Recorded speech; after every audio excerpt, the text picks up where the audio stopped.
Good evening, I'm Ian Hannamansing. Tonight, reaction to new recommendations for Ontario long-term care homes. So they need to put their money where their mouth is.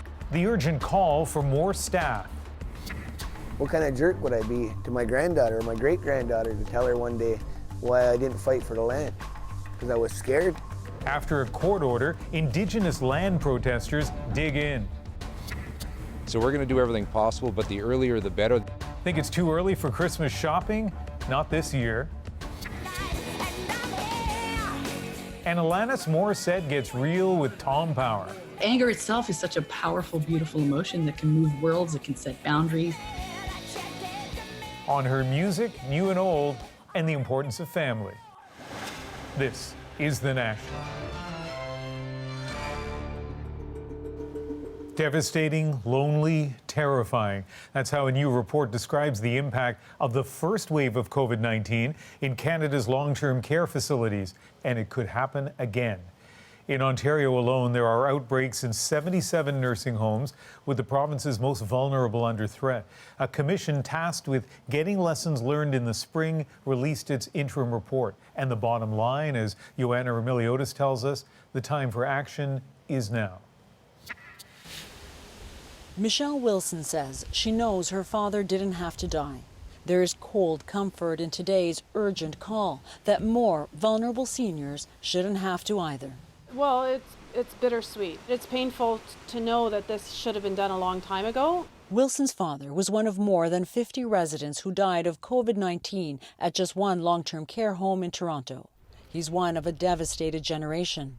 Today's interim report by an independent commission looking at why was short and searing.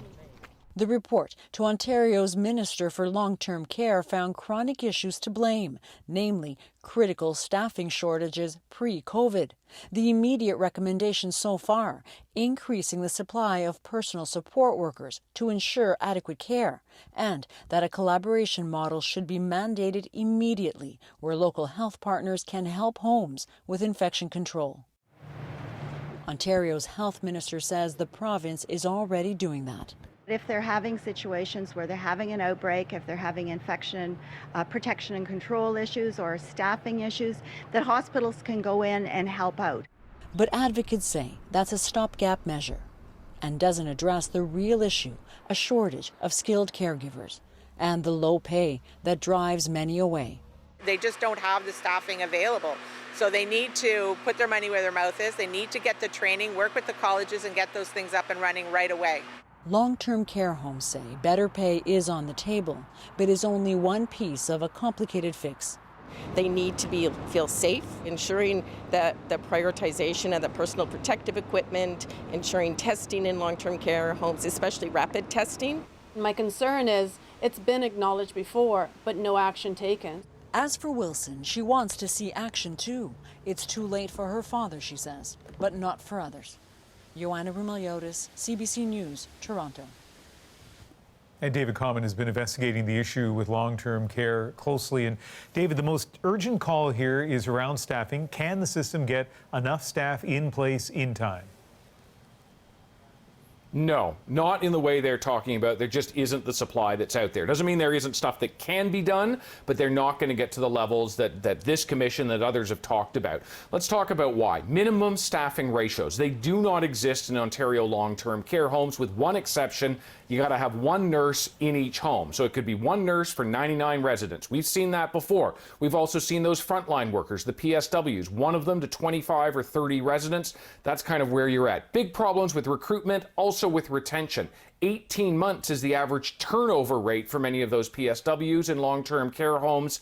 The Ontario government offering a $5,000 signing bonus if you stay 6 months. They're going to need to figure out something to keep people for longer than that, Ian, if we're going to be serious about tackling this long-time staffing problem. Now, the other recommendation, cooperation with hospitals on infection control. It worked before, it will work again. They probably need to be a little bit faster.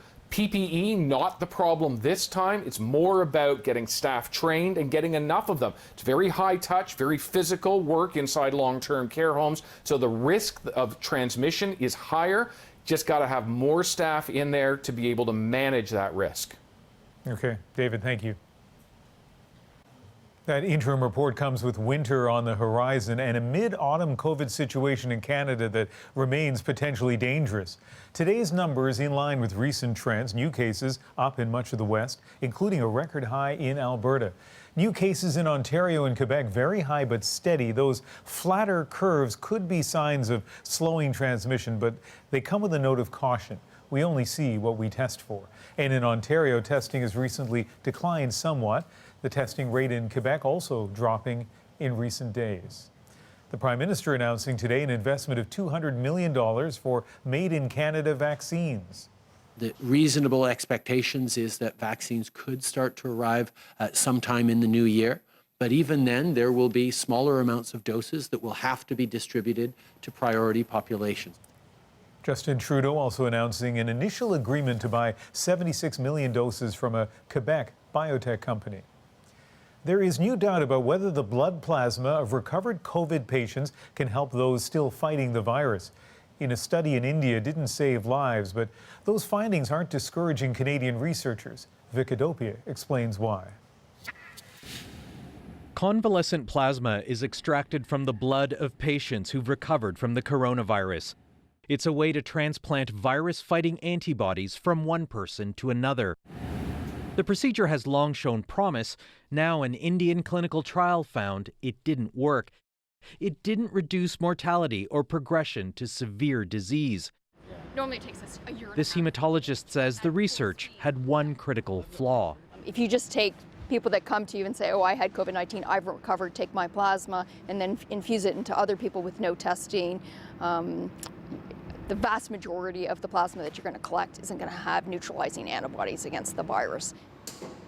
Researchers like Callum and others working on their own plasma trials are learning antibodies created to fight the coronavirus don't last. So when the plasma is taken is critical. So you retain your immunity, but you don't have that really high level of antibodies that we need for therapeutic for other people. Convalescent plasma has been used experimentally since the 1918 flu pandemic without any conclusive evidence that it works. Canadian researchers hope to have that evidence one way or the other using plasma from more than 1,000 carefully screened volunteers who've recovered from COVID-19. Yeah, and I donated once and they said that I had enough antibodies to to donate a second time, so I did, and I've been setting up appointments like that. Thank you, Mr. President. Even though all the evidence isn't in yet, that hasn't stopped the U.S. from temporarily approving plasma to treat COVID patients. They've given 100,000 patients in the United States convalescent plasma. They could have answered this question many times over, and here we are still, 9 months into this, and we still don't have an answer. Like so much about this pandemic, that answer can't come soon enough. Vicadopia, CBC News, Toronto.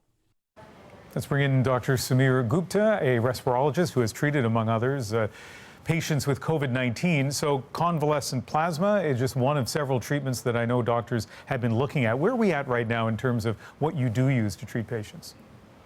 Yeah, it was disappointing to see this trial being negative. There was another negative trial this week of a drug called tocilizumab, which is more of an anti-inflammatory approach. So there have been some negative trials, but as you noted, there have been some positive ones as well. The two drugs that we are aware of that are effective are remdesivir. That's a drug that's an antiviral and reduces the length of stay for patients with this virus. And the other one is dexamethasone, which is actually a steroid that's been around for a long time. And it's effective at actually saving lives in people who are sick enough to be on oxygen or to be on a ventilator from this virus. And I guess it's important to know that drugs aside, doctors have learned more about dealing with COVID. Absolutely. There's been so much research on this virus, and I'd say that, not focusing on the drugs is important because we've learned a lot about how to support patients through this and to look for unusual complications. One example would be, for example, clots. We see a lot more clots in this virus than we do with other viruses. So we're aware of that. We're looking for those clots. We're aware, and we're, in fact, treating those kinds of things earlier. So things are improving from that point of view as well, not only drugs. All right, a good reminder, Dr. Gupta. Thank you. Thank you, Ian.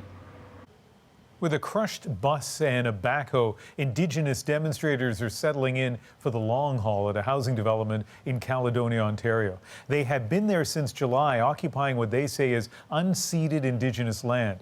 But a new court order has tempers flaring again and all sides looking for action from the federal government. Jorge Barrera is there. A crushed school bus on the front line of an old land grievance, inflamed anew. After a night of fire, a tense calm behind the barricades that have now spread to a connecting highway. Those here say the people of Six Nations back them. You know, my mom is the one that's pushing this along. My aunts, people of the women of our community that understand that connection to the land that we have. But from Ontario's premier and the local mayor today, condemnation. Hopefully we can straighten out the bad apples, and there's only a small group. And as far as I'm concerned, it's putting a bad name out there, and it's unacceptable. I don't condone it any more than the Premier does. I think you can see this is not peaceful. Absolutely. Words quickly dismissed. For Doug Ford and Mayor Hewitt to come out with their ignorant statements that are doing nothing but inflaming the situation. In the 18th century, the British granted land to Six Nations, the Haldimand Tract, 10 kilometers on each side of the Grand River. Today it retains just 5%. What kind of jerk would I be to my granddaughter or my great-granddaughter to tell her one day why I didn't fight for the land? Because I was scared? An Ontario judge granted a permanent injunction to the developer Thursday. It's up to the OPP to clear out the camp. The road in front of the occupied property dug up Friday morning. Another line of defense. The Six Nations elected council supported the project. Today, it acknowledged that decision upset some community members. It called on the federal and provincial governments to finally sit down and sort out these long-standing land grievances. Jorge Barrera, CBC News, Caledonia, Ontario. The Prime Minister today appeared to back off a promise to lift all First Nations boil water advisories by 2021. COVID-19 and the travel restrictions have come and created challenges in certain communities and certain paths forward, but we continue to be optimistic we're going to be able to lift those remaining boil water advisories soon. That comment came as he was pressed on the situation in Neshkanaga First Nation in Northern Ontario, which currently has no running water after contaminant was found in its reservoir. That prompted a partial evacuation. Even when there was water, it wasn't safe to drink. People there have been under a boil water advisory for 25 years now. The Assembly of First Nations National Chief wants the RCMP Commissioner to quit. Perry Bellegarde cites lost confidence concerning the safety of First Nations people. Bellegarde suggested the Prime Minister name someone who could combine public safety and combating racism. Today, Justin Trudeau said he'll work with the RCMP Commissioner. Commissioner Brenda Lucki has defended the RCMP's handling of a dispute between Mi'kmaq and non-Indigenous lobster fishermen in Nova Scotia. Lucki says she's committed to fulfilling her mandate. Students, educators, and politicians in Quebec have been talking about the N-word after a university professor was disciplined for saying it in a class. Now, video has surfaced of a different teacher saying it to his high school students. As Alison Northcott explains, some refer to academic freedom, others say it gives the okay to racism.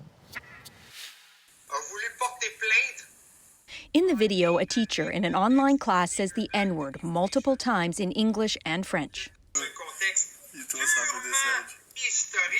The teacher, Vincent Ouellette, mentions titles of Quebec literary works containing the word and says he's using it in a purely historical context. This is a violent, heavy loaded word. After Marlene Desir's sister showed her the video filmed by a friend, she shared parts of it online. CBC News has not seen the entire original recording.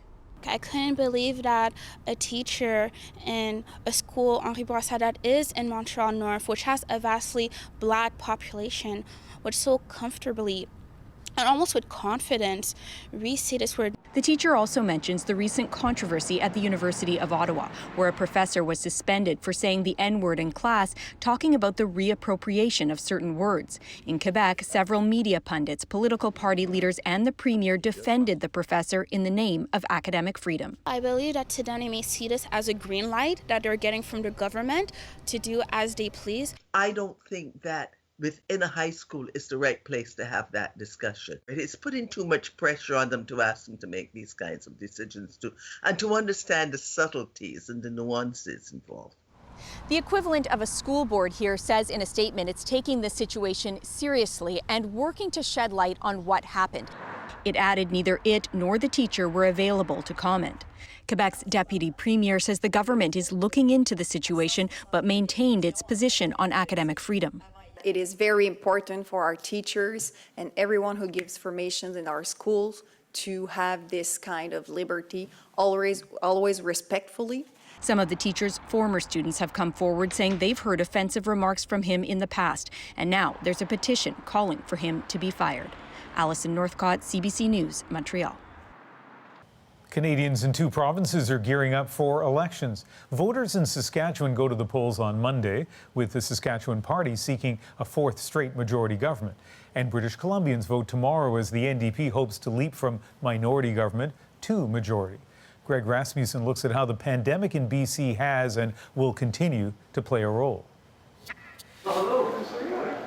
Hoping for a bump at the ballot box, NDP leader John Horgan is running on his handling of the pandemic. COVID has turned our world upside down, but working together, following advice, following the science, British Columbia is leading the way in Canada.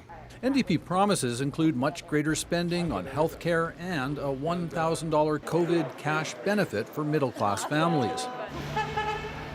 It's been a tougher road for the BC Liberals. Their leader has often been on the defensive due to controversial candidates. His big promise, temporarily axing the provincial sales tax. And that will mean getting rid of the PSD for a year. That'll mean getting rid of the small business income tax, supporting our tourism and hospitality businesses.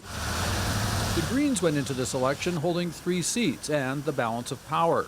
Their new leader is pushing for faster action on climate change. And to start putting in place the building blocks for a clean economic recovery so that we can have a stronger, more sustainable province in the long term. At advanced polls this week, many were talking about the NDP forcing an election ahead of schedule. I'm not very happy that I'm having to vote right now. It's a little bit of a cynical move for the NDP government to call an election now. I think we need to uphold democracy even though there's a pandemic. I definitely do not think that it was a good idea to have an election now. I think it was very selfish of the party in power. But will that matter at the ballot box? People in this context of the COVID crisis are obviously making decisions about their economic future, how they feel, what makes them feel safe. And I think those are the issues that ultimately will decide the election. Finding out who wins may take more than 2 weeks. That's how long it's expected to process 500,000 mail-in ballots, votes that may end up deciding this election. Greg Rasmussen, CBC News, Vancouver. Now to that provincial election in Saskatchewan where party leaders began their final push today. Do we go forward into a bright, promising, prosperous future, or do we go back to the dark days of the NDP? The Sask Party is old and tired, out of ideas, and they only have one playbook. Provincial polls suggest the NDP could gain a few seats this year, but that the Saskatchewan Party is well positioned to retain its majority. The province has also seen a record number of early voters, with nearly 120,000 ballots cast since advanced polls opened on Tuesday. CBC News has you covered for both of these provincial elections starting tomorrow night in British Columbia. Tune in for live, in-depth analysis at 7 Pacific on CBC Television, CBC Gem, or at cbcnews.ca. And Monday, special live coverage of the Saskatchewan election begins at 7:30 Central Time. CBC News has learned CP Rail could be facing major fines following a probe into a deadly train derailment in 2019.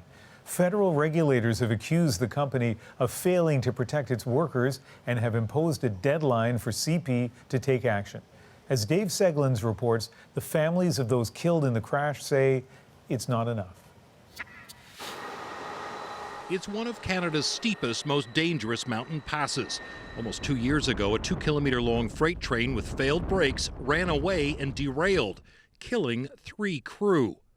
Last week, CP Rail held a memorial in Calgary, where families confronted the railway's CEO and demanded an independent police investigation. These are for you.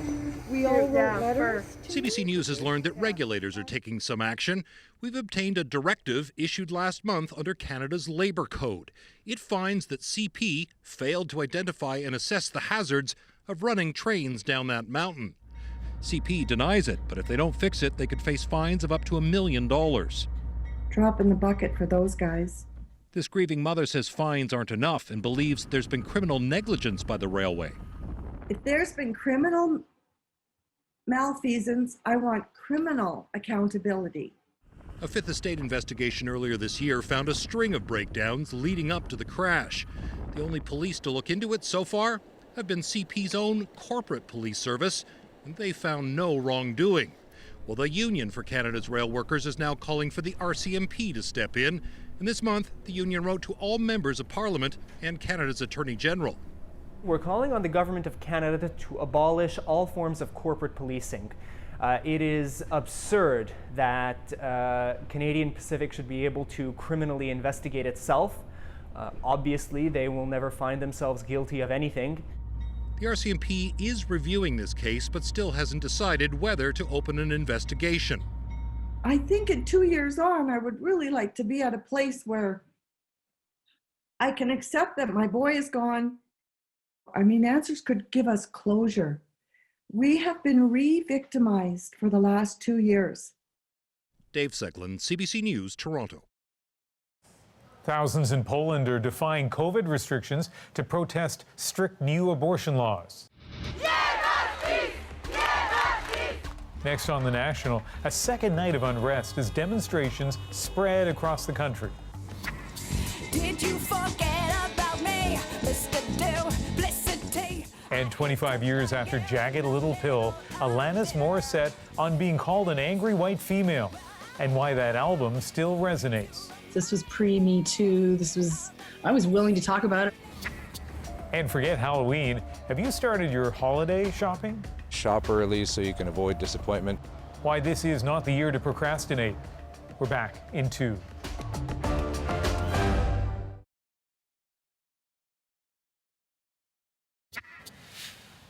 Welcome back. At least 51 people have been killed in Nigeria following days of protest over police brutality. Armed gangs blocked major roads in Lagos on Friday, many angered by a speech from the president who critics say failed to address police brutality.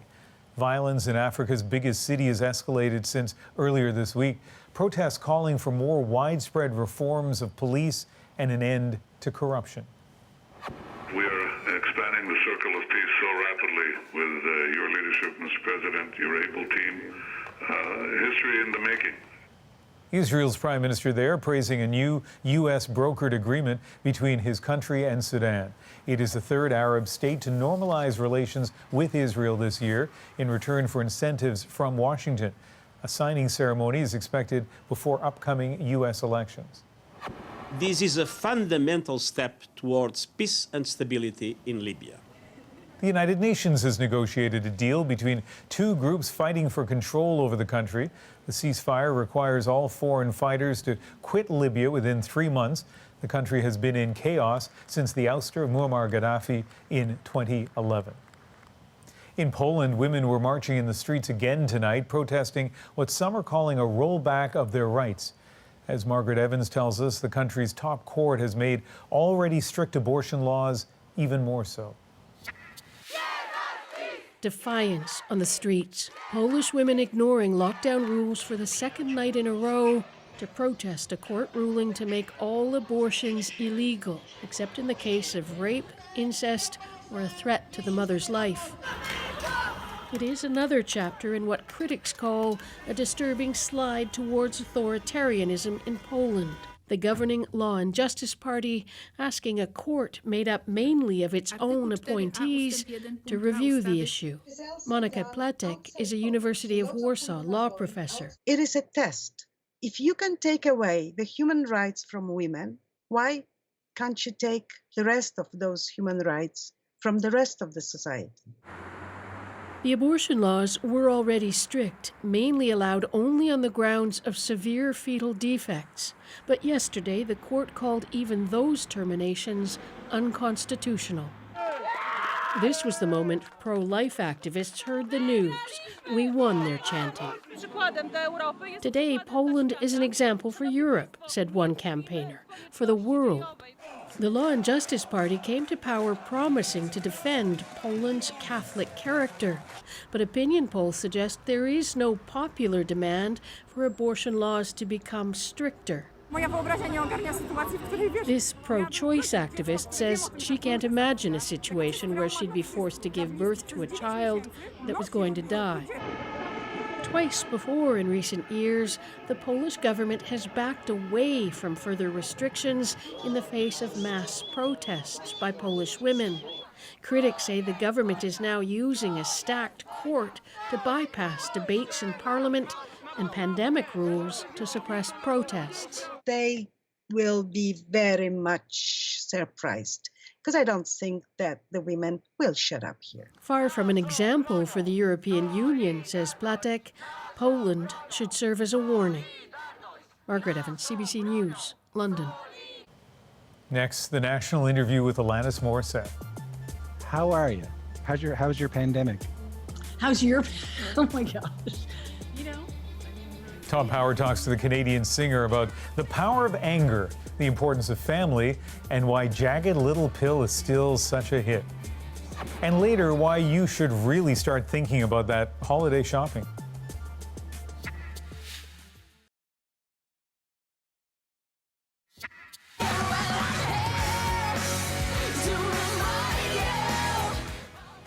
Alanis Morissette is having a moment. Before the pandemic forced Broadway to close, audiences were falling head over feet for Jagged Little Pill. It is the stage adaptation of her album, and last week it was nominated for 15 Tony Awards, including Best Musical. 25 years after that hit record, Morissette has a new album, her first in nearly a decade. She sat down with Q's Tom Power to talk about that, her current state of mind, and where she's finding inspiration.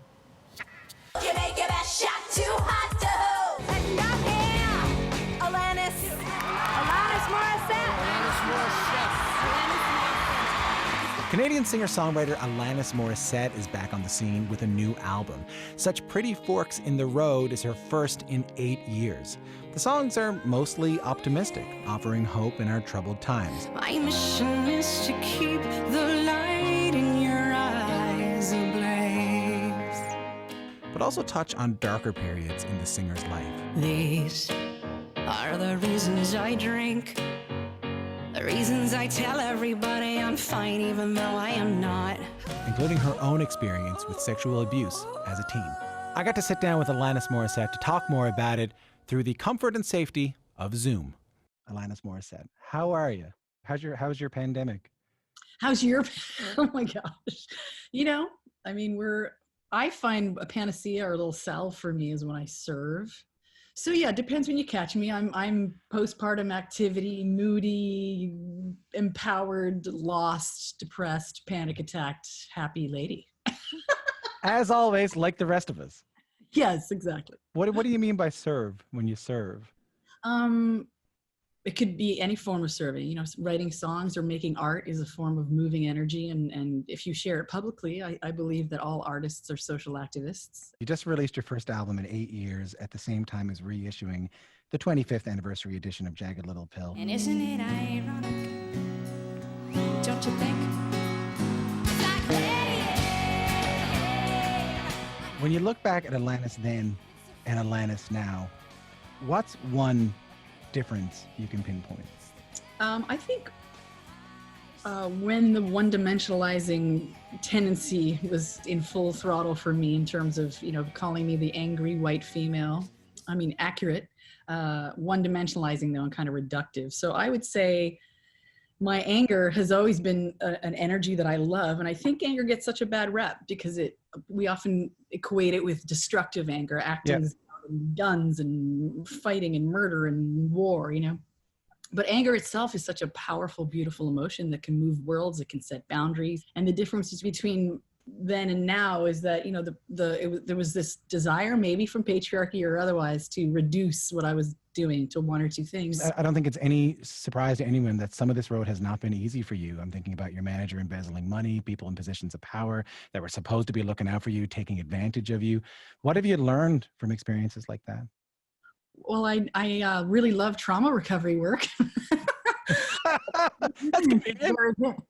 You know, going to therapy and really being able to process philosophically what was going on is a lifesaver. So, you know, being a philosopher and an artist and a writer, it's incredible to be able to carve out some moments so that I can write songs about this and sing about it, and then allow interviews like the one we're both having right now to continue the conversation.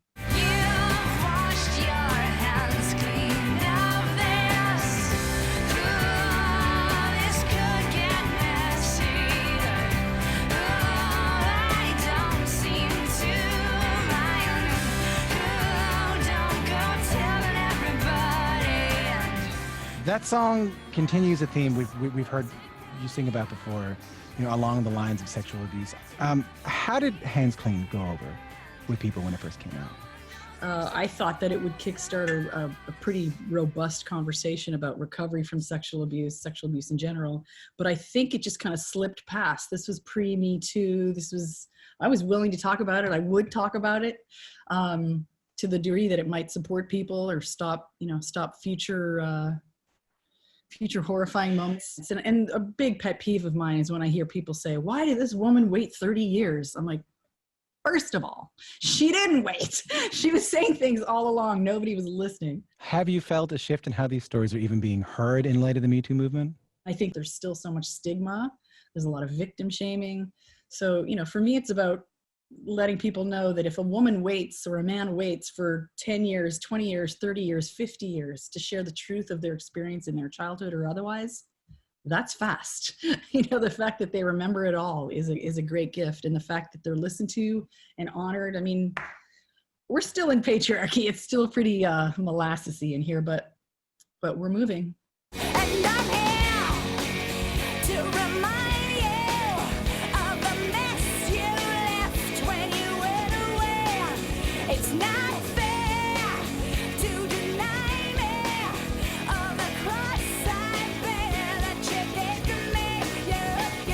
You ought to know. That's You Ought to Know. I know women who claim it's either the best karaoke song of all time or just perhaps the greatest song of all time. Why do you think that song is endured? That song was just me being afraid, sad, devastated, raging out of my Zen seat. So basically when I perform it, I just feel like it gives people permission to be devastated and to feel that entirely. I hope you know that when we were getting ready for this interview, the conversations every single person had, in particular the women in our office, was how that changed their lives. Yes, I am moved. And the fact that it was supporting people on their unique journeys and it was a soundtrack of a kind for them, that's what kept me going. Back to the service word again. I mean, yeah, I'll keep writing until I'm dead and gone, and probably after. I'm glad to hear it. I want to play another song. Take a listen to this. To my girl, that's you. To my boy, the light in your eyes. You performed this on The Tonight Show with Jimmy Fallon. And so your daughter's there right there, Onyx, right? Your 4-year-old. And she's there in your arms. And like, how do I say that? She's not a prop. She's taken off her headphones. She's talking to you. She's kind of gatching, as we say back in Newfoundland. Like, she's carrying on with you. Are my headphones too loud? We will always be a family. Did you say family? I did say family. Still hear music, still hear music. Keep on singing. Keep going. Well, you can stay. I can stop? Yes. Okay, thanks. What a beautiful moment that was of true parenthood in the midst of all this fame, you know, of the important things in the midst of all this fame. My family is more important to me than anything. So if I'm in the middle of shooting something important and they need to come in, they're coming in. It's hard for them to stay out. It's holding her. I mean, she's, you know, I have so much fun with my children. I live for them. I read a great quote that said you delayed the release of Such Pretty Forks in the Road, which was supposed to come out in May of this year because, quote, do they really want to hear some brunette girl from Ottawa, Canada share her crises? Early May was a time where a lot of us, self definitely included, I almost couldn't take in more information. I was being flooded with so much information that another song with a big emotional content to it would have sent me over the edge. And at the end of the day, there was no perfect time in the middle of pandemic, because this has never happened before. And what we're all navigating in virgin snow right now to some pretty large degree, which is exciting. You know, we're having to think on our feet and come up with different ways of connecting with each other. I'm super excited about some aspects of this for sure. Alanis, I love talking to you today. Thank you for your time. Thank you so much for being so thoughtful and for saying such kind things to me. It really means a lot. She is so great to listen to, and she had a lot more to say to Tom Power, and you can watch the full interview online. Next, the impact of a pandemic, a financial lifeline. CERB money went on for 5 months, and it was abused. What a temporary flood of money did to a community already struggling with substance abuse.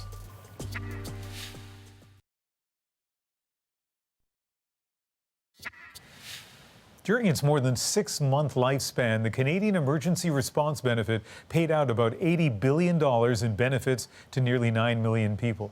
Hundreds of millions of that flowed into Canada's north, where it was badly needed. But as the CBC's Anna Demera explains, some there say it also brought unintended consequences.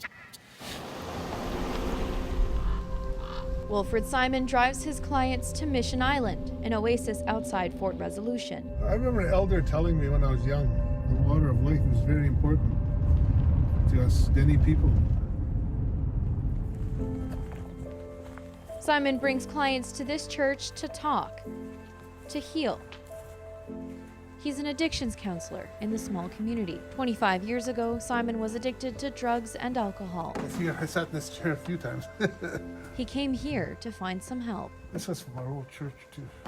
Simon has been bringing more people here since the pandemic started. And he says the CERB benefit is a big reason why. His clients are dealing with relapses during the pandemic after years of sobriety. Substance abuse isn't new to the community, but now many have more money to pay for it.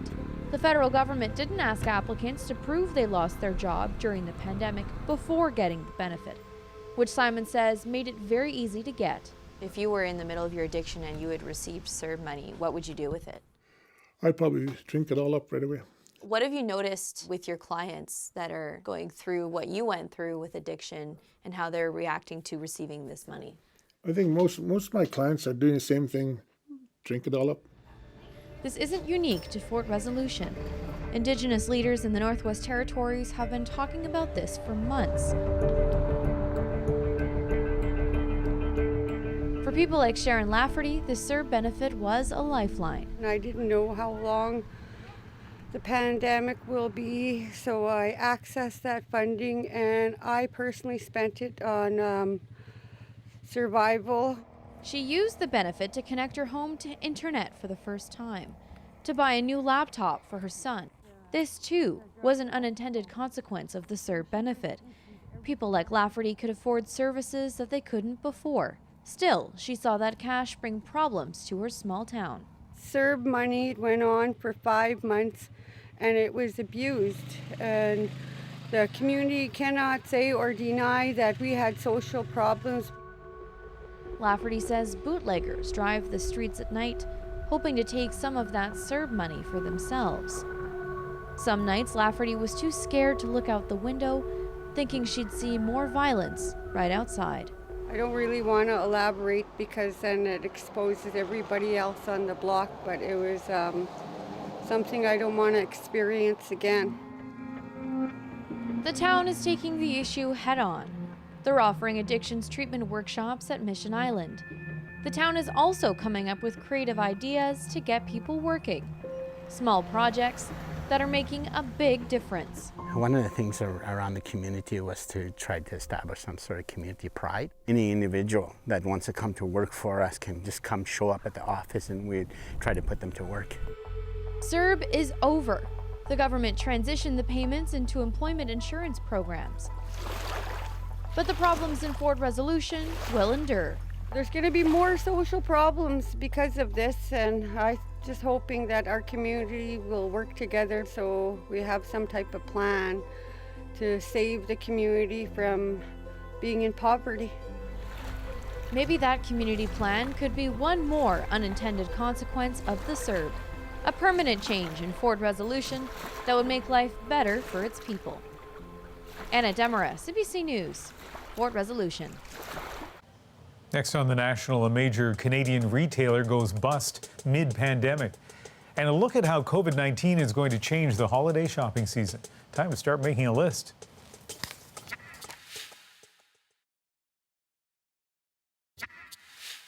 The pandemic has claimed another retail casualty. After 60 years in business, Le Château has announced that it's seeking court protection from creditors, and the Montreal-based fashion chain will be closing its 123 locations across Canada. 1,400 employees will lose their jobs. Because of the consumer shift to online shopping during the pandemic, Canada Post is urging people to buy their Christmas gifts early this year. As Magda Gebrselassie tells us, if they don't, those presents might not make it in time. We're so happy to see you. Before Halloween is out, Christmas is already in. For retailers, the COVID crunch is kickstarting the holiday shopping season. So we're putting out the Christmas a little earlier so that customers have a longer period of time to shop the inventory that we have. The Retail Council of Canada is already asking consumers how they plan to tackle their holiday shopping list. So we should not be surprised to see increase in online shopping and also increase in store shopping, but all taking advantage of many of the options such as appointments and curbside pickup. Those will be big trends. Canada Post is preparing for yet another influx. 4,000 people will be hired for the holiday season. It warns shop and send parcels early or risk disappointment. This is a global pandemic. It's affected supply chains right around the world. There's fewer planes in the air. So we're going to do everything possible, but the earlier the better. Rusty Whitehead and his wife knew that was coming. They started their holiday gift list in August. I think a big thing this year, and I think it should be for everybody, is just going out and supporting the people that live in your community, whether it be going on Facebook Marketplace and buying from single mothers, whether it be supporting just your local businesses. They shopped online. If in-person is your thing, malls are decked out to bring you in. Shopping by appointment is being tested out, and old traditions are getting a new twist. We're going to have the Santa experience, but it's going to be more of a safe Santa experience because he'll be behind a desk. There will be plexiglass. All in an effort to share Christmas cheer, even at a distance. Magda Gebrselassie, CBC News, Toronto. Santa Claus won't be at every mall or store this holiday season, though. The pandemic has put him out of work at Macy's across the United States. Kids have been visiting Santa at the flagship New York location since 1862, but this is, after all, 2020. COVID concerns will keep him distanced at the North Pole for much of the holiday season. Macy says it is, quote, working hard to reimagine Santaland virtually. Next on The National, the BC driver who was in for a big shock when the roadkill he graciously picked up woke up. Our moment is on the way.